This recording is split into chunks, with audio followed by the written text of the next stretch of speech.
Hello అండి, అందరికీ నమస్కారం. Welcome to home chef. నేను ఈరోజు వీడియోలో మనకు ఫీవర్ వచ్చినప్పుడు లేదంటే జలుబు చేసినప్పుడు కొన్ని రోజుల తర్వాత నోరంతా చేదుగా అయిపోయి మనకి ఏది తినాలనిపించదు.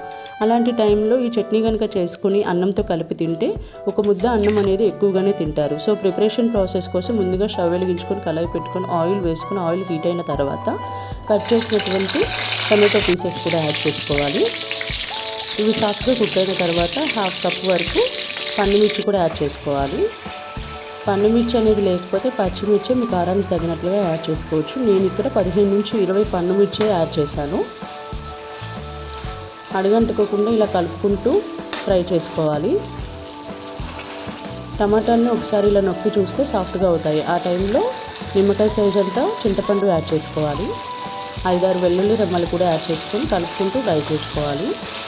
టమాటా పులుపుని బట్టి మనం చింతపండు అనేది యాడ్ చేసుకోవాలి. ఒకవేళ టమాటాలు కనుక బాగా పుల్లగా ఉంటే మనం చింతపండు ఏమీ యాడ్ చేయనక్కర్లేదు.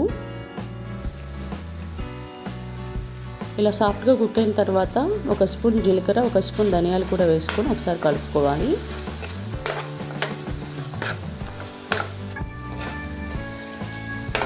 చివరిగా ఇలా సాఫ్ట్గా కుక్ అయిన తర్వాత అన్నీ కూడా స్టవ్ ఆఫ్ చేసుకొని రోట్లో దంచుకోవాలి. మీరు మిక్సీలో అయినా సరే యాడ్ చేసుకోవచ్చు, కానీ రోట్లో దంచిన చట్నీ అయితే చాలా చాలా టేస్టీగా ఉంటుంది.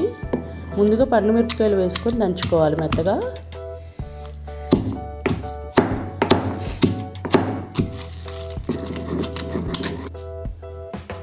ఇలా మెత్తగా మెదిగిపోయిన తర్వాత పండుమిరపకాయలు టమాటోలు కూడా వేసుకోవాలి. మిగిలిన వెల్లుల్లి ఇంకా చింతపండు కూడా వేసుకొని దంచుకోవాలి.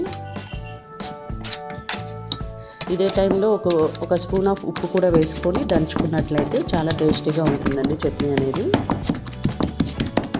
మరీ మెత్తగా దంచుకొని అవసరం లేదు, రోట్లో కాబట్టి మనకి కచ్చాపచ్చాగా ఉన్నా కూడా టేస్టీగా ఉంటుంది. ఇదే మీరు మిక్సీలో వేసుకున్నట్లయితే కోర్స్ గ్రైండ్ చేసుకోండి, అంటే రోట్లో నూరిన పచ్చడిలాగా వచ్చేలాగా గ్రైండ్ చేసుకోండి. ఇప్పుడు మన చట్నీ అయితే రెడీ అయిపోయిందండి. దీన్ని వేడివేడి అన్నంలో వేసుకొని తింటే చాలా చాలా టేస్టీగా ఉంటుంది. మీరు కూడా ట్రై చేయండి. ఈ వీడియో మీకు నచ్చితే తప్పకుండా లైక్ చేయండి, షేర్ చేయండి. మీ విలువైన కామెంట్స్ బాక్స్లో తెలియచేయండి. మోర్ రెసిపీస్ కోసం మన ఛానల్ని సబ్స్క్రైబ్ చేసుకొని బెల్ ఐకాన్ యాక్టివేట్ చేసుకోండి. ఆల్ అనే ఆప్షన్ని క్లిక్ చేసినట్లయితే ప్రతిరోజు నోటిఫికేషన్స్ అనేవి మీకు వస్తూ ఉంటాయి. Thank you for watching this video.